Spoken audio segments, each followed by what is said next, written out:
The difficulty I had was to find a title which might represent something that I wanted to say to you.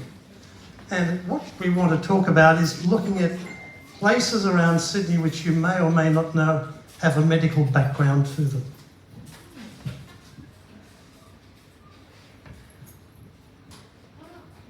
So we'll start with Forby Sutherland, and hopefully we might get to vaccination. But that was the part of the talk which I've got to leave out because there's a lot to get through. Now here's a very special old drone shot of Endeavour rounding the south head of Botany Bay to land at Kurnell. Now, on board that boat, apart from Cook himself, was Joseph Banks, and some of you might also know the name Daniel Solander. Some people here live in Solander. Before we get to Forby, we'll just have a few words about Daniel Solander. Solander was a Swedish scientist who was the brightest student of a famous man called Carl Linnaeus. And Carl Linnaeus invented the system of naming plants and animals. And he invented that around about the same time, or when Daniel Solander was his student. So Solander, he sent off to London to explain his system to them. He worked at Kew Gardens, and he came under the notice of Joseph Banks. So when it came time for the first fleet, Joseph Banks invited Solander to join him. And in fact, when Cook finally returned from his voyage, most of the articles referred to the Banks-Solander trip because Cook was an unknown at that time. So people who live in Solander have a very direct connection to Captain Cook. And in fact, that headland that we saw the boat rounding, the southern headland of Botany Bay, is Cape Solander. And the north headland is Cape Banks. So poor Forby Sutherland was an able seaman on that ship. And the day after Cook and the crew landed, Forby Sutherland died of TB, which they called consumption, and was, we believe, buried there at Kurnell, although there is an alternative story that he may have been buried at sea. But in any event, Sutherland Shire is derived from the name of Forby Sutherland. And that's the plaque placed in 1932 by the local historical society. Forby Sutherland, a seaman on the Endeavour under Captain Cook, the first British subject to die in Australia, was buried here.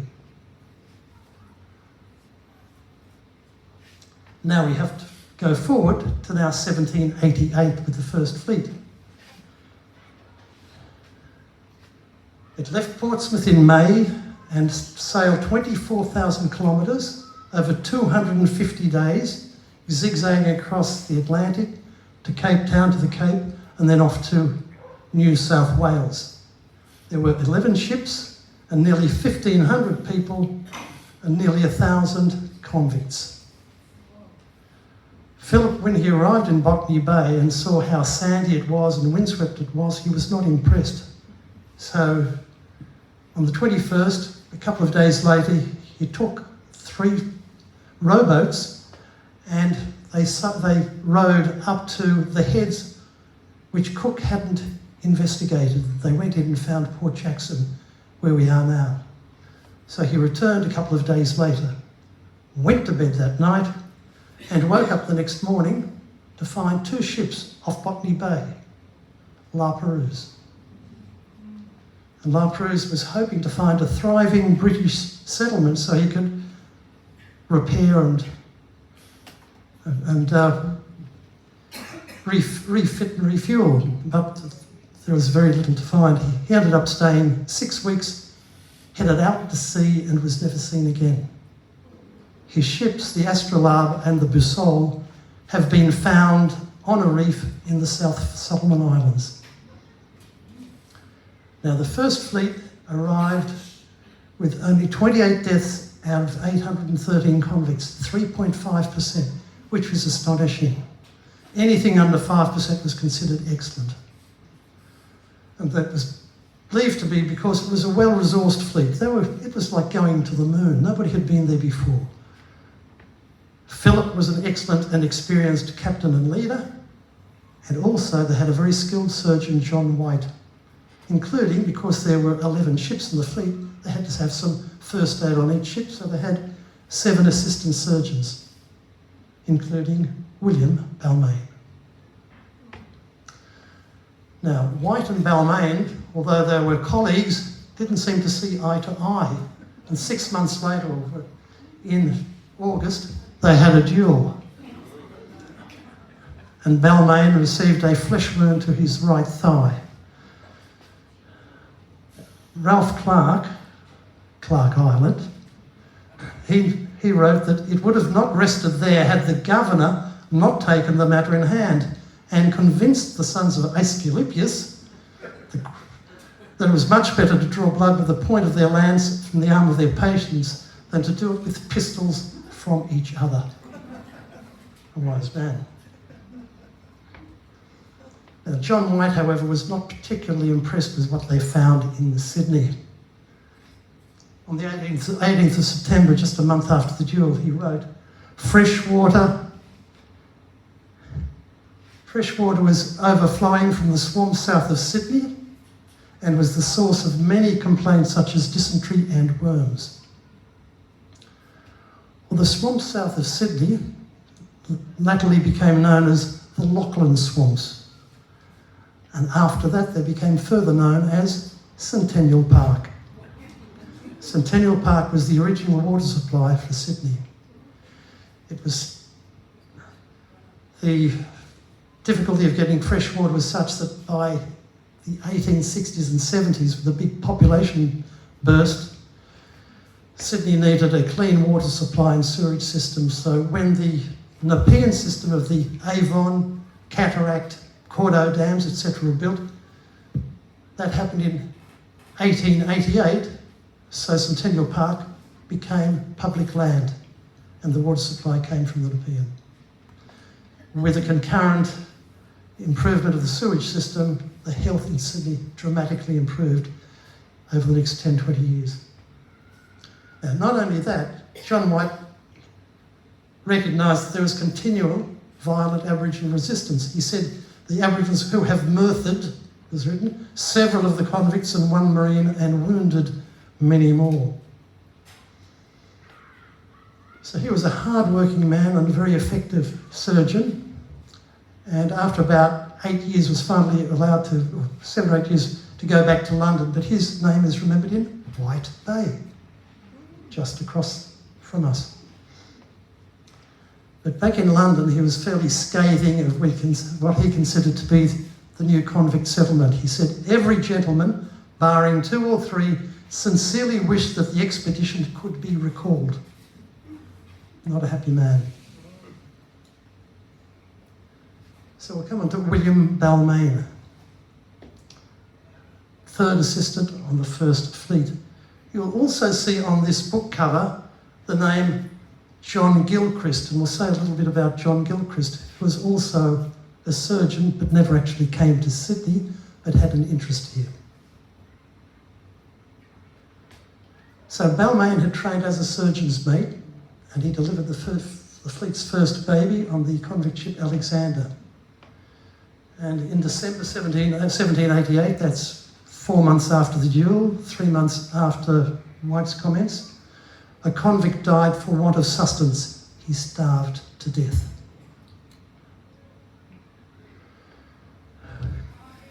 Now, in 1790, about 18 months, 2 years later, Governor Phillip was at Manly to meet with the Aboriginals, but one of them, Wilmering, he lanced him in the shoulder with a spear, and they thought this will be the end for Phillip. So they put him in the rowboat and very proudly reported that within 2 hours they rowed from Manly to Sydney. And when they arrived, they called for the surgeons to come down, and Balmain attended with his instruments. And when he turned up, Phillip said, "Tell me candidly, how many hours have I got left?" so I can settle my affairs. But Balmain said, made us all happy, telling the governor he did not apprehend any fatal consequences, and the spear was then extracted. Now Philip expressed his thanks and appreciation by appointing Balmain to the post of surgeon of the Norfolk Island colony. However, I think he had some reason for it. It was a good way of splitting up White and Balmain. They were still not getting on. But we never found out the reason for the duel. It's not been recorded. Okay. So Balmain did a great job over at Norfolk, and a few years later was appointed a civil magistrate. He locked in the price of foods and the amount that the convicts were paid, and he directed all excise, all duties on rum to be spent on schools. Rum meaning spirits generally. And it was commented that through his clemency and sensitivity as a magistrate, he settled things down a lot, including a riot between the convicts and the magistrate and the soldiers. So in 1795, when White returned to London, he was called in as principal surgeon, and he was granted 100 acres at the Field of Mars, at Marsfield, up near Epping there. And at that stage, like White, he only had one assistant at that stage to care for 1,200 settlers and 2,000 convicts. They were flat chat. And he asked for more help and a raise. I said, that's a good job, chap. You did a great job. We'll make you a magistrate as well. So, a few years later, in 1800, he was granted 550 acres on the peninsula across Cockle Bay. So if you look from Cockle Bay, you see Balmain. So that peninsula was granted to him. But a year later, he sold it to this John Gilchrist, surgeon in Calcutta, for 5 shillings. I think, what's going on here? It's likely that he tried to do a bit of business, and it seems that it was a common thing to do to try and lease a ship in Calcutta, fill it up with goods which he thought he could sell in Sydney, and bring it around on spec. Unfortunately, a heap of ships had arrived just before his did, and he did his dough, as we would say.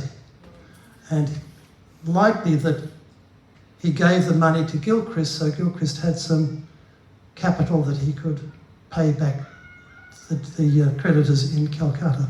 Bit of speculation there, but that seems to be the logical reason. Balmain then returned to London and died only a couple of years later in 1803. Now the suburbs of Balmain, Birchgrove and Rozelle now make up that peninsula. We know Balmain. Now Rozelle was called after the bay, Rozelle Bay, which was named first of all. And Rozelle is a corruption of Rosella, which is also a corruption of Rosehilla, because these birds were first seen in such abundance at Rose Hill. So they're called Rosehillas, Rosellas, Roselle. And Birchgrove.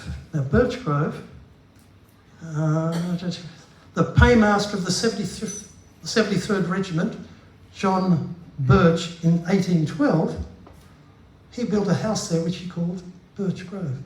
So that's the origin of the suburb there. In the bicentennial, the local Rotary Club put up a plaque telling us a bit about William Balmain.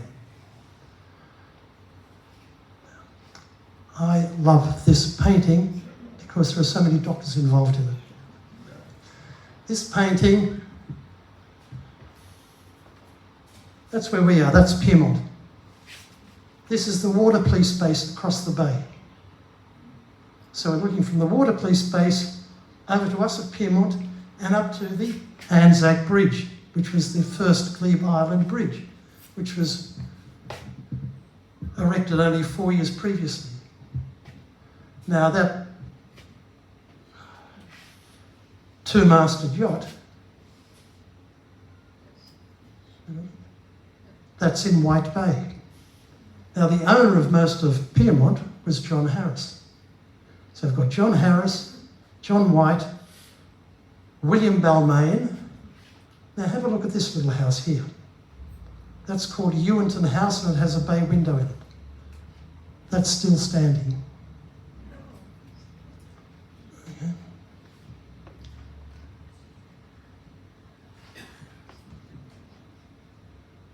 It's now owned by a doctor called John Yannicus, who's a cardiologist out at Concord Hospital. So this is the street side of the house, of Ewanton House. And there's the harbour side with the bay window. But in the 1870s, he extended with this Victorian Italianate 3-storey extension there. Now, if you're interested, it's at 1 Blake Street, Balmain. It's on half an acre, 2,200 square metres. And it was originally called Blake Vale, because Robert Blake built a single-storey Georgian residence, but in 1856 sold it to Major Ewan, E-W-E-N, Cameron. And Cameron humbly renamed it Ewanton and immediately added the second floor with a bay window. Okay. In the 1980s, it was neglected and vandalised and caught fire in the 1850s section. But in 1991, this Dr. Yannicus bought it and has obviously sunk a fortune into it because it's quite grand now. And you'll be pleased to know it's currently up for sale. Okay?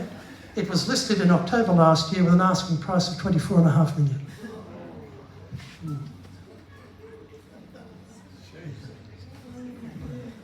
So now just a few words about Thomas Jamison. He's not so well known, but he came out with the First Fleet. He was principal surgeon on Norfolk Island. Then he took a year's leave to London, did a lot of politicking there and came back, appointed principal surgeon. And with John Harris and another Dr. John Savage, I'll talk a little bit more about the first vaccination in New South Wales in 1804. Now, Jamison was deeply involved with MacArthur and the Rum Rebellion, but he returned to London in 1809 expecting to have to testify in the big court case between MacArthur and Bligh. But he died in 1811 before being called. Now, he was granted 1,000 acres on the Nepean River. It's basically South Penrith now. It's just on the south side of the Panthers. And the suburb is called Jamison Town. And his city home is located where we now see Jamison Street.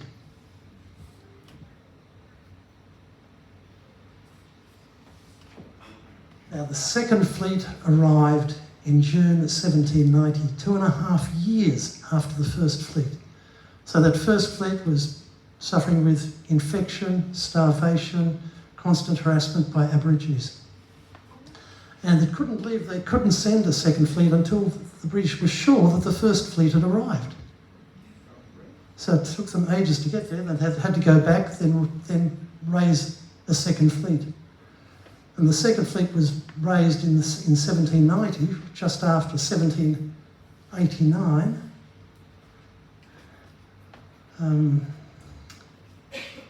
Which was when there was the storming of the Bastille, so the Brits were a bit concerned about further republican activity, so they just wanted to get the convicts out as quick as they could and as cheaply as they could. Now, there are, again, approximately 1,000 convicts, about 150 in the First Fleet. 281 died in transit. Remember, 28 in the First Fleet. 281 died in transit, 80 within 3 weeks of the ship arriving in Sydney, and another 100 over the next 6 to 8 months. A 45% death rate.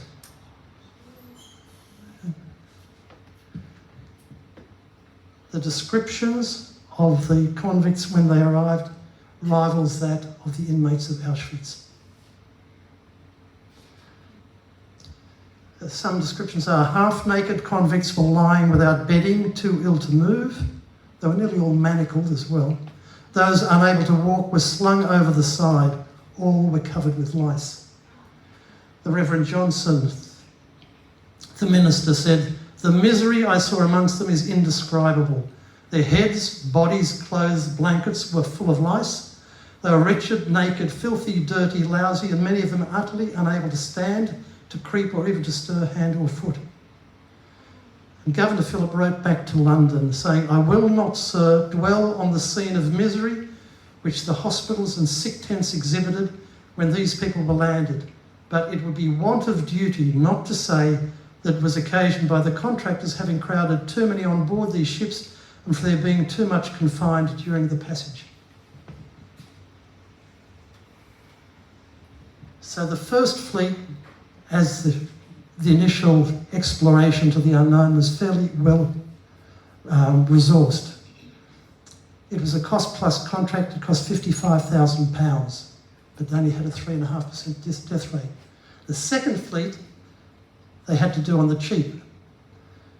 The contract was awarded to Camden, Calvert and King, which was the biggest slave trading company in England. They were paid £17, 7 shillings and 6pence per convict embarked. They were paid £5 when the ship was fitted out, £10 when it was loaded, and the rest when it arrived in Sydney, with or without convicts. Not only that, the kicker in the contract, if you were writing it for the company, was anything left over you could sell anywhere. Captain Hill, who was the captain of the guard, was one of only 2 people on board that second fleet who were paid by the Royal Navy, by the government. Every other person or every other employee on board was an employee of the slave trading company. So Captain Hill just ran the supervision. And he said, "The slave trade is merciful compared to what I have seen on this fleet. The more they can withhold from the unhappy wretches, the more provisions they have to dispose of at a foreign market. And the earlier in the voyage they die, the longer they can draw the deceased's allowance for themselves."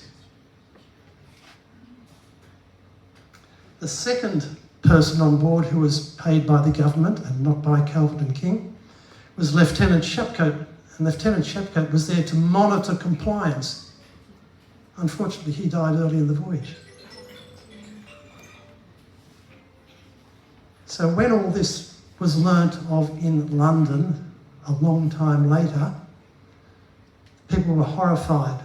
The worst offender was Donald Trail, the master of the Neptune. And he was described by Elizabeth MacArthur. MacArthur was on the second fleet, travelling first class. And Elizabeth MacArthur called Donald Trail a perfect sea monster, and others called him a demented sadist. So they were finally charged with murder, and in 1792 arraigned in the Old Bailey. It was a set-up. The case lasted 3 hours. They were acquitted. The judge didn't even bother to sum up. So, it's a complete sham.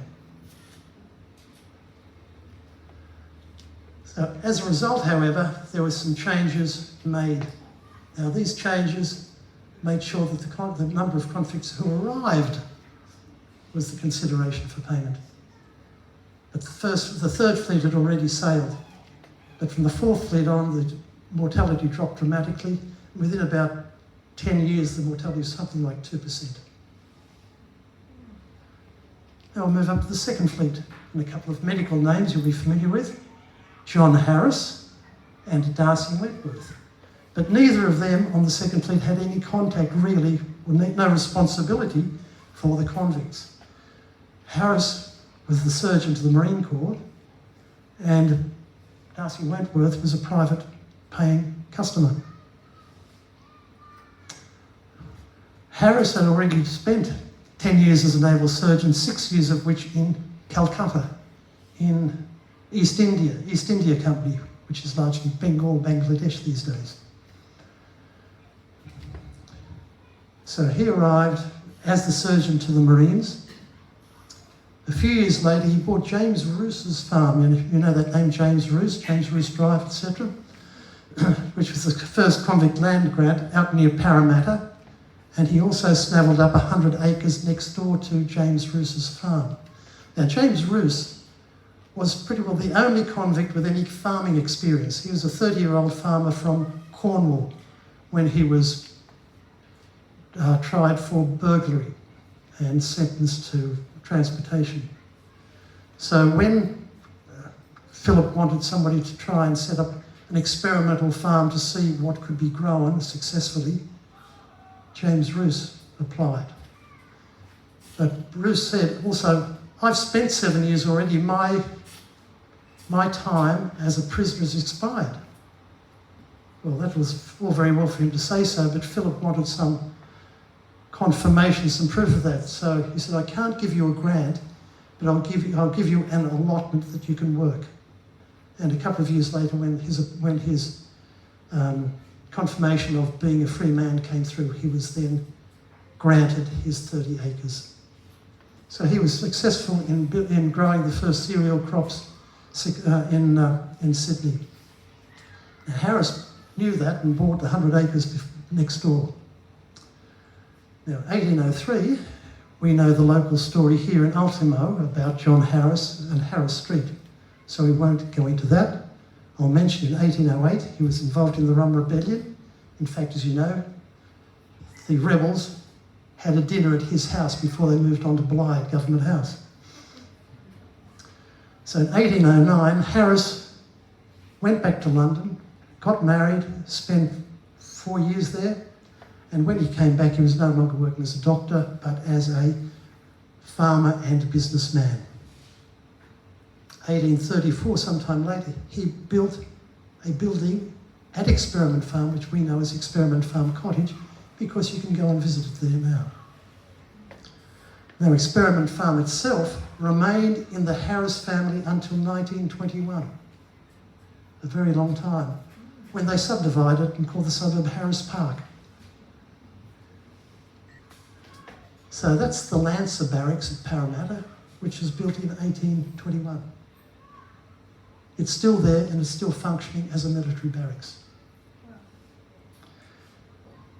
But that's in the Georgian style, rectangular, symmetrical, middle door, upstairs, downstairs. But Experiment Farm Cottage in 1834, Harris built it in a new style, one more related to the climate here, with a lower roof, which covered the whole wide balcony, and doors opening directly onto the veranda. He found this in India. It was a style used in Bengal. That's why we call them bungalows. Bungalows. That's the derivation of the word. And the veranda was another word he brought from India. It is an Indian word, but probably derived from a Portuguese word meaning a balcony or railings. So our bungalow is from Bengal. And the Governor King called him one of the most respectable and intelligent gentlemen in the colony. When he died in 1838, he was worth £150,000, roughly 50 million today. He was probably also rather astute. Let's look back at that picture of John Harris. Take note of his forehead and hairline, his eyes, and his jowls. Okay? These are two more John Harrises. I took this photo of these two John Harrises at the Pyrmont History Group at the Community Centre in 2015, 2015, a few years ago. So the chap on the left with the coat and tie is John Harris, who joined our history group and attended it conscientiously until he died, unfortunately, in 2021. John Harris died suddenly November 22, 2021, aged 78 years. Proud descendant of the family of John Harris, surgeon to the New South Wales Corps, Harris family historian. Now, John Harris on the right, with the jumper on, I know as Jack Harris. Jack Harris was in my year at medical school. Jack Harris became a vascular surgeon, professor of surgery at Prince Alfred Hospital, and editor of the Australian and New Zealand Journal of Surgery. But can't you see the family likeness? Look at the jowls again, look at the high hairline. There's no doubt. You don't need Ancestry.com there. Okay, so in 1804, John Harris, Thomas Jamison, and John Savage carried out the first smallpox vaccination, not just immunisation, but vaccination in New South Wales. Harris advertised inoculate with vaccine injection at his home in Sydney and at Parramatta. Now, all three of them claimed to have had the idea of running this clinic, but it was probably John Savage, who arrived only the year before, a young doctor who'd been in the Jennerian, the Edward Jenner of smallpox fame, his group, his club, and he brought out the smallpox vaccination material and knew how to prepare it and how to inoculate properly. Now, Jamison could never do it himself, he never got it right, and he was very upset that Savage could do it very successfully, and he made Savage's life pretty uncomfortable because Jamison was the principal surgeon. But nonetheless, we might get time to talk more about smallpox vaccination later on. We'll see. We've got Darcy Wentworth. Now, Darcy has been called a gentleman rogue. Okay? See, he was born in Ulster and qualified as a surgeon in Ireland, but he wanted to be a surgeon on the Royal Navy, so he came to England, London. But he found that his qualifications weren't recognised there. That's pretty common, isn't it? So he had to sit the English exam, and then he had to sit an exam to join the Navy. Well, he got somewhat distracted. See, Darcy came from the poor Wentworth side of the family. His father was a barrister, his father was a genteel innkeeper, and the family could proudly trace its aristocratic lineage back 20 generations. They didn't have a lot of money. So when Darcy arrived in England, he asked his cousin William whether he could put him up in a spare room. And it so happened that his cousin was able to. That's the front door. That's the rest of the house. Okay, that was... See, Wentworth Woodhouse was built in completed in 1770 by the first Earl Fitzwilliams in South Yorkshire. I just want to pop back a bit. Yeah, so I just need to be on the screen for a moment. So his cousin, William Fitzwilliam, the fourth Earl Fitzwilliam of Wentworth Woodhouse, he showed him around. He showed him the sights of London. He took him to all the race courses. He took him to all the casinos. Poor Darcy was pretty impressed. He didn't do much study, and he got into a bit of trouble. To the point that he decided in the end to go to New South Wales. What had happened, he'd been arrested 4 times for highway robbery. And he got off 4 times. He'd had a fairly influential cousin, I would guess. So after the 4th time, as soon as he was released, found not guilty, he hot-footed it down to Plymouth and bought a ticket to Sydney. So Wentworth Woodhouse, the house, was in private hands, not necessarily, not for some decades in the Wentworth hands, but in private hands until 2016, only a few years ago, 10 years ago, when it was the largest privately owned residence in Britain. So Darcy, on the 19th of January 1790 at 27, sailed to Sydney on the Second Fleet with his 17-year-old convict wife. They arrived on the 28th of June, and 6 weeks later they were sent off to Norfolk Island to help Balmain, because he'd had his surgical training in Ireland, he just didn't have recognised qualifications. On the 13th of August, the ship, the Surprise, was standing offshore, waiting to land at Norfolk Island, and his son was born, William Charles Wentworth. Vaucluse House, Wentworth, Blacksland and Lawson, etc., etc. But the question is, was it his son? It was only a 6-month voyage, and she's delivering. Now, Catherine, the previous year, on the 25th of October 1789, was transferred from jail in Staffordshire, where she had been for thievery, to London to be put on the ship to join the Second Fleet. Darcy happened to be in London in December of that year, but I can't imagine their paths crossing. It was the 9th of December that he was at the Old Bailey for his 4th appearance. So it's more than likely that in the transfer from Staffordshire to London, she got into some trouble, whether it was voluntary or involuntary, we wouldn't know. But Darcy always accepted William Charles as his son. There's no argument about it as far as he was concerned. So after 6 years on Norfolk, Darcy returned to Sydney as the assistant surgeon in Sydney and did well. 12 years later, he was principal of the police fund. When Macquarie arrived, he was made Justice of the Peace, Superintendent of Police and Magistrate, and he became a very close friend of Macquarie. Now, in 1812, Macquarie asked London for money to build a new hospital, because the original hospital down at the Rocks was basically falling apart. It was 1812, Napoleon was raging around Europe. London said, we've got no money. So Macquarie went to Darcy and said, can you build us a hospital? So Darcy got 2 other businessmen, their names being Alexander Riley and Garnham Blackthell. And they said, okay, we'll build you a hospital. We know you don't have any money.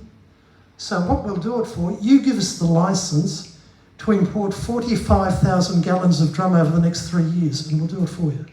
He said, it's a deal. That's why it's called the Rum Hospital.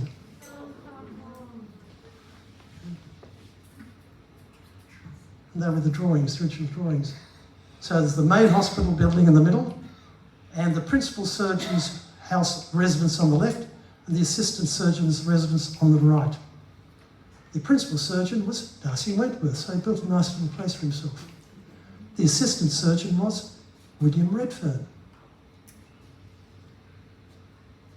This is the north wing. This was Wentworth's house, and you can see the balustrade, but these buildings have obviously since been added, the brick buildings, but that was Wentworth's house. It's now the New South Wales Parliament.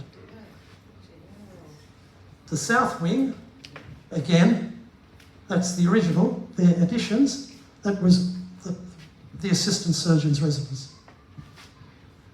which was used fairly well until about 1830.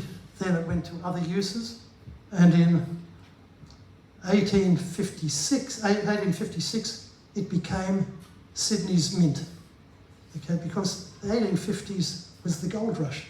There was gold everywhere. They needed somewhere to store it and trade it, and mint money in Sydney. So the Royal Mint sent a branch out to Sydney, and it became the Royal Mint in the south wing.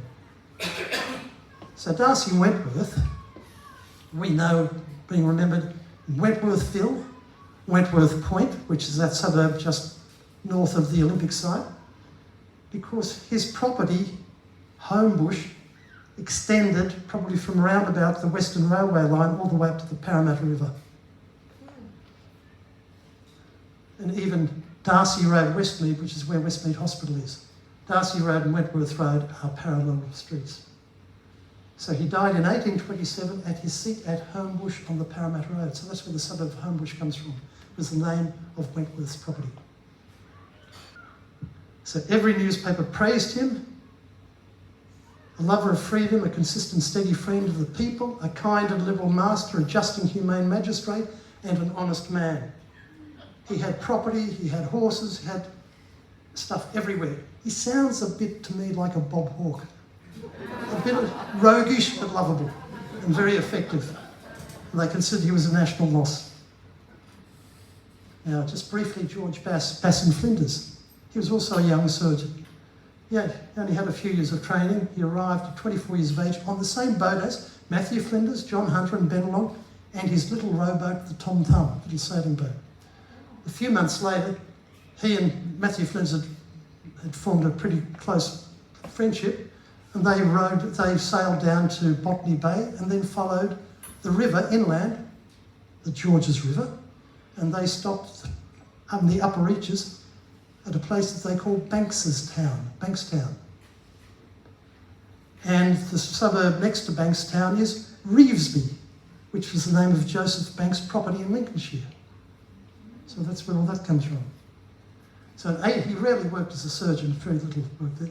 And in 1803 he sailed out of Sydney, heading for Tahiti in South America, and was never seen or heard of again. So, and William Redfern, a most interesting man. It says one of the biggest problems that faced the founding settlement was medical care and disease control, and it was the convict William Redfern who laid the foundations of public health in Australia. So he, at 22 years of age, had just got his surgical qualifications, his degree, done his exam, 7 years apprenticeship, and didn't have any money, so he thought he'd join the Navy. He joined the Navy, but unfortunately it was only months before there was a mutiny. They called it the Nore Uprising. The sailors, the British sailors, they'd been treated like slaves, with bad food, bad pay, cruel officers, vicious punishments, and a time of general social unrest. So 10,000 sailors took over basically the North Fleet at Yarmouth, halfway between Plymouth and London, and sailed it up to the Thames estuary, up to a place called the Nore, N-O-R-E, Sandbank. Well, they were finally overcome, and Redfern, as an officer, had supported them, so he was tried, and it was a capital offence, but was commuted to 1 year solitary, then transport for life. So he ended up spending 3 years as a convict in London, and then was transported to Sydney. But before he got on board, he said, "Can I at least work as a surgeon on the ship?" And they said yes. So as soon as he arrived, they immediately sent him over to Norfolk Island as an assistant to the surgeon there, who left just 3 months later. But his replacement drowned within a few weeks. So he was there as the only surgeon on Norfolk Island. And he apparently excelled, because within 2 years he was given a full pardon.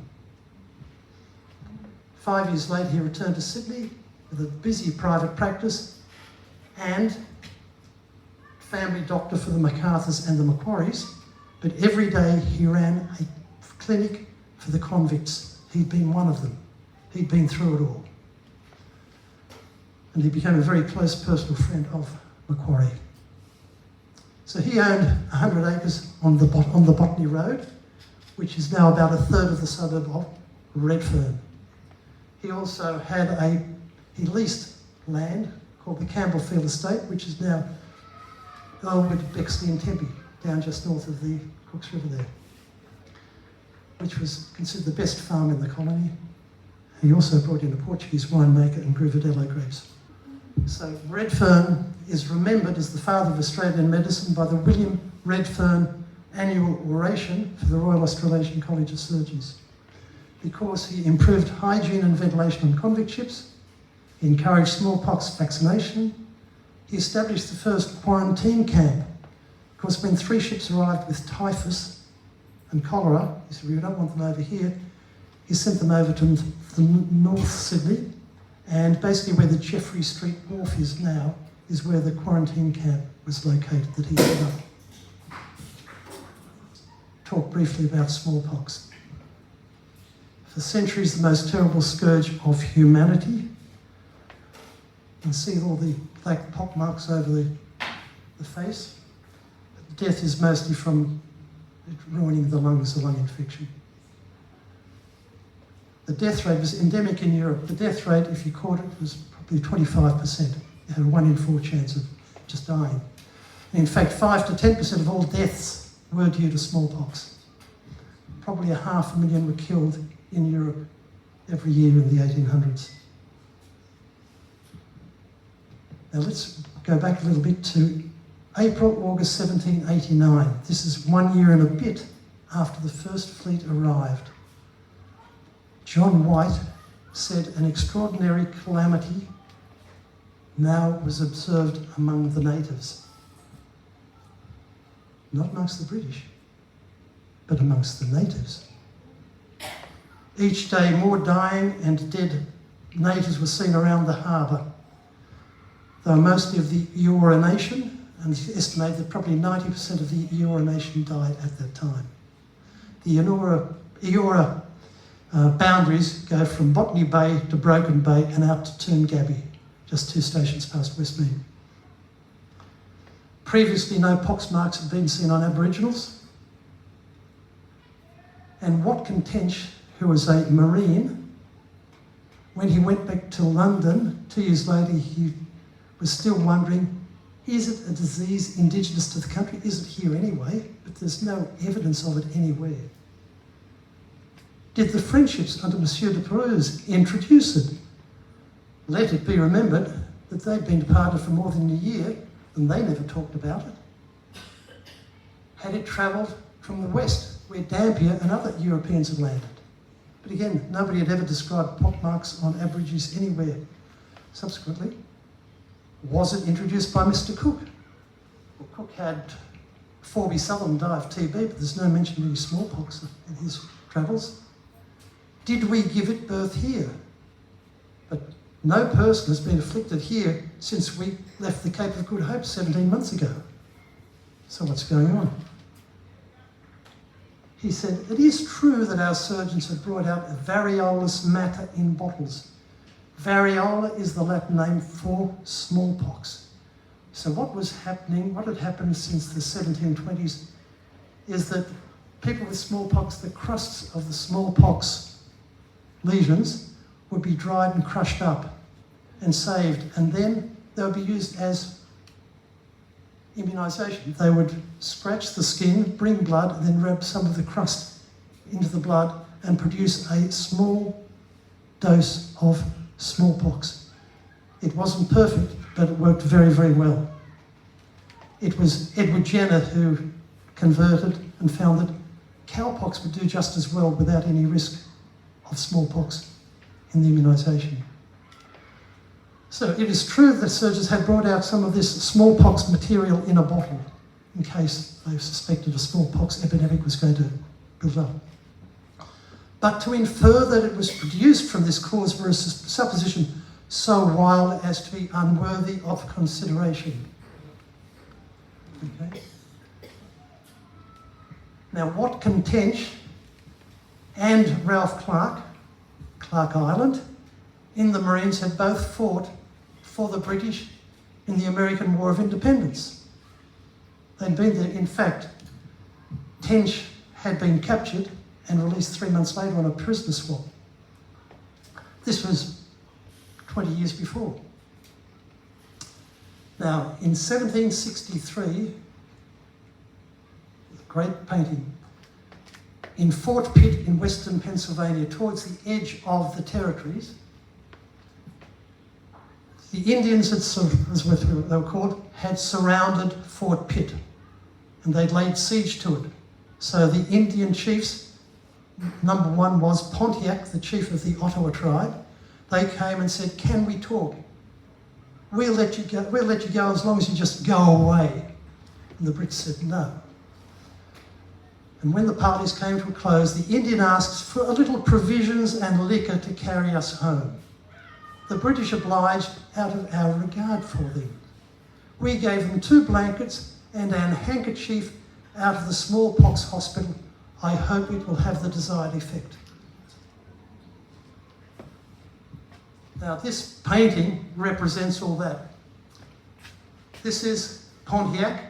This is his smallpox-ridden tribe. The wigwam's out the back there. And this is Colonel Henry Bouquet. You know that name, Henry Bouquet. He broke the siege. And this represents Pontiac bringing back the infected material to show them there, withdrawing, shuffling away.